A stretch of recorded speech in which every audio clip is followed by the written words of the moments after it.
Hi everyone, my name is Allison Smith and I am an artist and educator and Dean of Fine Arts at California College of the Arts. And I am here at my home and studio in San Francisco, sheltering in place like so many other people around the world due to the novel coronavirus pandemic. When I was an undergraduate art student, it was at the height of the AIDS pandemic, and I'll never forget the day that my teacher, Ken Tisa, showed up to our painting and drawing class just after his partner Billy had passed away from complications from HIV/AIDS earlier that day, wanting to speak with us about death, the afterlife, and the power of art. Teachers like Ken taught me that artists are visionaries and healers and activists, and that artists have an incredible role to play, especially in times of great adversity.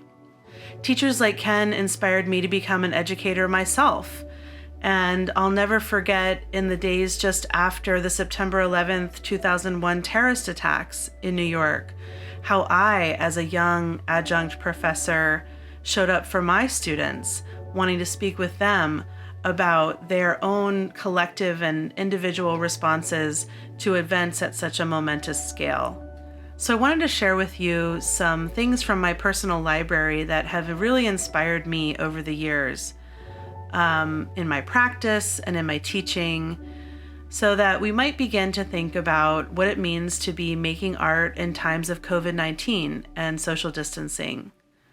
A contemporary project that inspires me to think about what it means to be living in times with restricted access to goods and services is the project Homemade, documented in these two books by the artist Vladimir Arkhipov.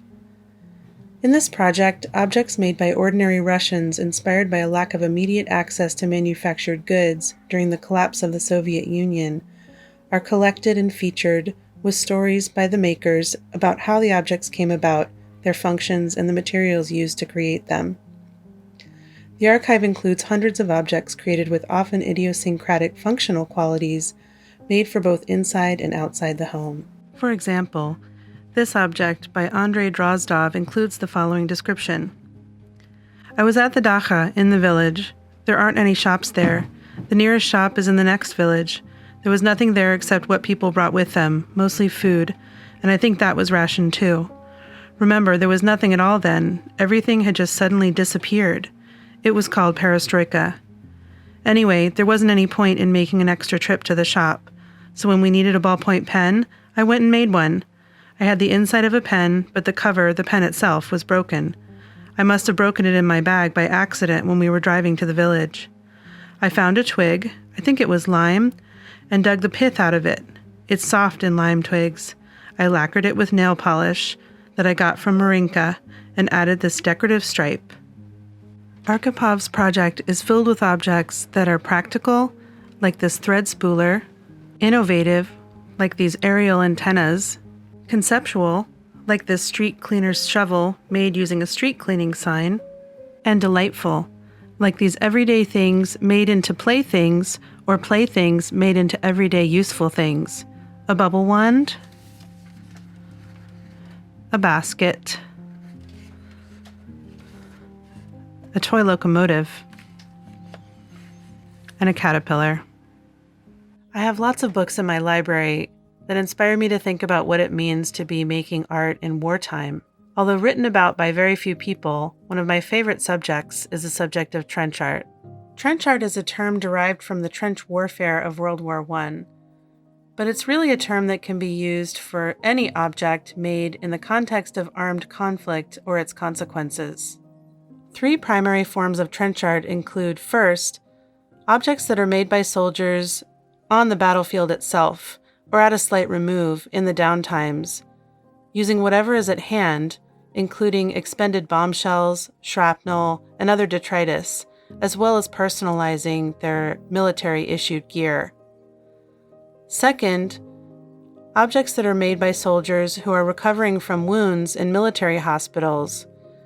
These are works that are made from bed, things like needlepoint and pincushions, and other sentimental love tokens. And third, objects that are made by soldiers who are incarcerated in prisoner of war camps, using things like soup bones to make beautifully carved vases or beads to make beaded snakes for trade on an alternate market. I hope that some of the ideas that I've shared today are inspiring to you in thinking about the ways that individual people have responded with creativity and ingenuity to really extreme circumstances. And I hope that in the weeks and months ahead, as you navigate the COVID-19 pandemic and your own forms of self-care, that you continue to make art and to think of it as an ally in your process of understanding, of recording, of processing, and healing through these incredibly uncertain times. So I appreciate the opportunity to share these ideas with you. I hope that you and your loved ones are safe and well, and thanks for watching. Thanks to all of our patrons for supporting the art assignment, especially our Grandmasters of the Arts, David Golden and Divide by Zero Collection.